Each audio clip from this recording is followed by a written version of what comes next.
Hi everyone, welcome back to my channel. So today we're doing the books I read this month video.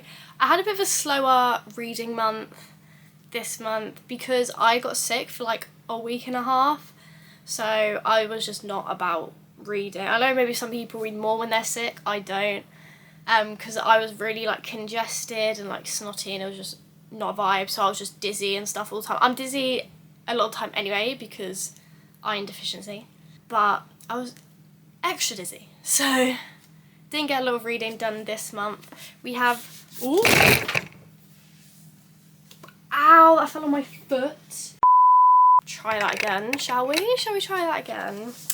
Are the books damaged? No.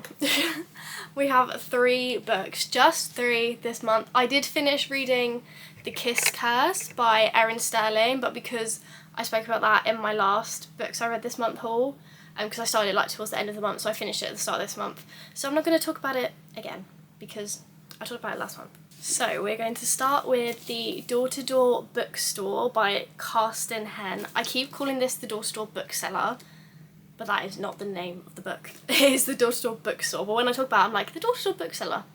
It's not that, it's the Door-to-Door Bookstore. By Karsten Henn. So I believe it was originally written in German. I believe it's a German author, I believe. It's set in Germany. Yeah, so it's translated by Melody Shaw. So I'm guessing that means it was originally written in another language. And I'm just going to assume it was German because it's set in Germany. But yeah, this is such a beautiful book. So cute. Let me read you what it's about. So it says, the first little bit of the blurb says, there's a book written for every one of us, which I think is low-key kind of true. But yeah, Carl may be 72 years old, but he's young at heart. Every night he goes door to door delivering books by hand to his loyal customers. He knows their every desire and preference, carefully selecting the perfect story for each person. One evening, as he makes his rounds, 9-year-old Shashka? I was saying it like Shashka in my head. Sashka? Maybe this is it Sasha? This is it. I'm not sure. But I was saying Shashka in my head. But maybe that's just, it's the German version of Sasha, potentially. But I was saying that, I don't know, but this is it. That's the name of the child. She appears. Loud and precocious, she insists on accompanying him and even tries to teach him a thing or two about books. When Carl's job at the bookstore is threatened, will the old man and the girl in the yellow raincoat be able to restore Carl's way of life and return the joy of reading to his little European town? It is so heartwarming. Like, it's just so cute about like this little old man who like loves books so much that he like dedicates his life to it basically and delivering people books, and he gives everyone a name from a book rather than like remembering their real names. Like that's how just like his mind works, and it's just really cute. It's really sweet. I cried. There was a little bit where I like started to cry. It gets a bit emotional towards the end. Also, I will say it's not written anywhere in the book, but I personally would put a tiny little trigger warning just about physical domestic abuse. Yeah, it just kind of suddenly appeared and I was like, oh, okay. Yep, that's happening. It's not a major feature in the book, but there is times where it's like describes that she's got like a bruise on her cheek or something. Not the little girl, this is like one of the customers is in an abusive marriage. So yeah, just I personally would put a trigger warning, just or anything like that, even though it's not a big part of it, like it's still there. And I wouldn't want any people to get triggered. But other than that, it's just really wholesome, really sweet, and we love to see it. And yeah, it's a really good book. It speaks to the heart of like every book lover, just like the way Carl like talks about his books and just like, yeah.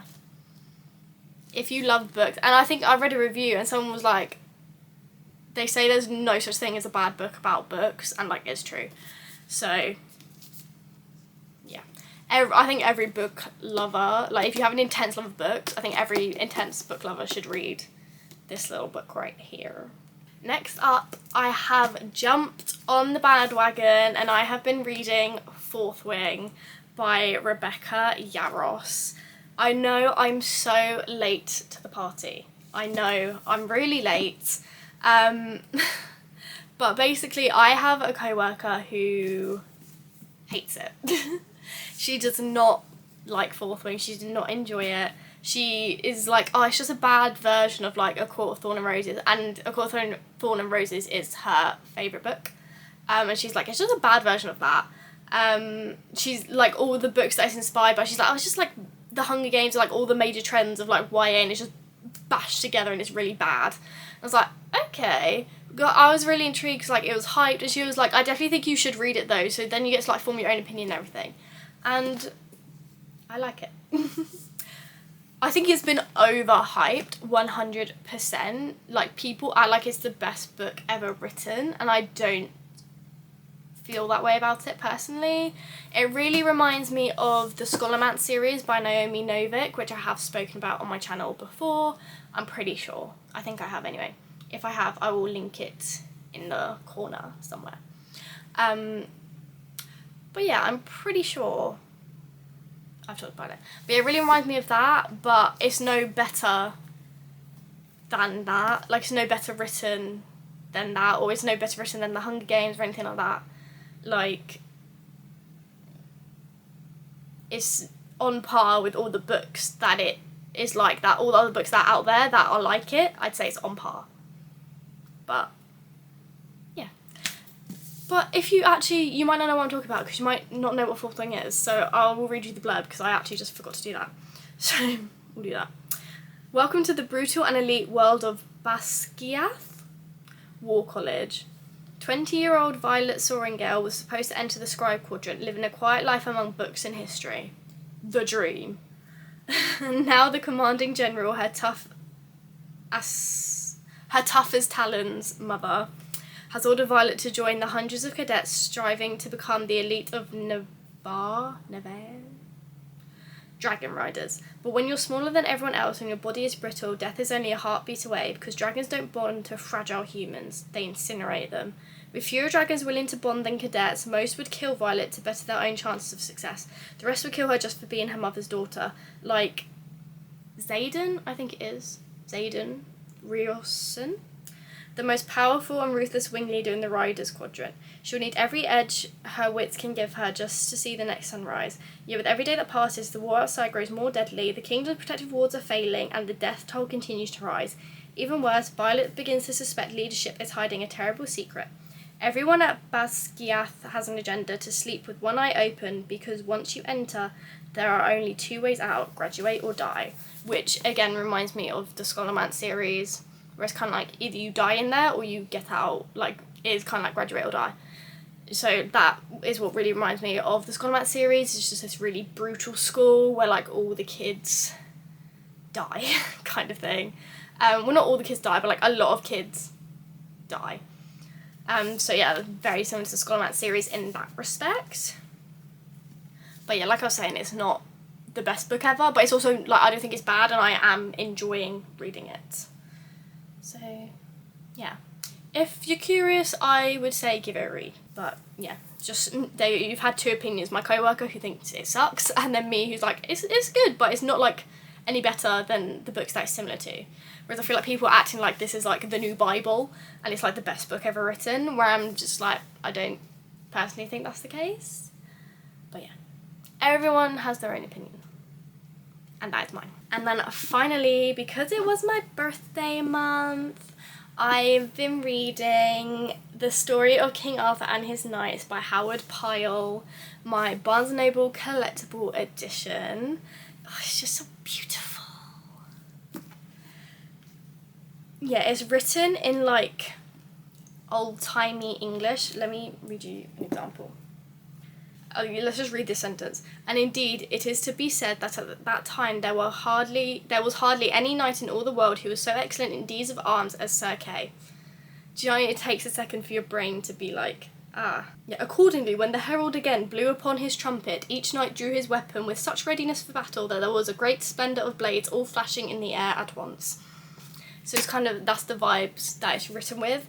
So I have to make sure I'm kind of awake when I read it. Like, I can't, this isn't like you're a bit sleepy, you're going to read something before bed kind of read. This is like you've got to be conscious and like understand it kind of a read, which I don't mind. I love a bit of old-timey English. I do love reading like classic books that are maybe written slightly differently. It's a little bit tricky though, I will admit, but we love King Arthur, as I've exposed myself before with my intense Merlin obsession and my quite large crush on Bradley James as King Arthur in Merlin. So I was like, for my birthday, I'm friggin' reading this book. And yeah, it's just so pretty. It is so pretty. But yeah, I remember when I went to buy this from Barnes & Noble when I was on holiday in Florida, this was in the kids section. And now that I've started reading it, I'm like, why was this in the kids section? Because if a kid was reading this, or if you were reading this to a kid, they'd be like, what? Because like, just like, so some of the language, like the way it's written, yeah.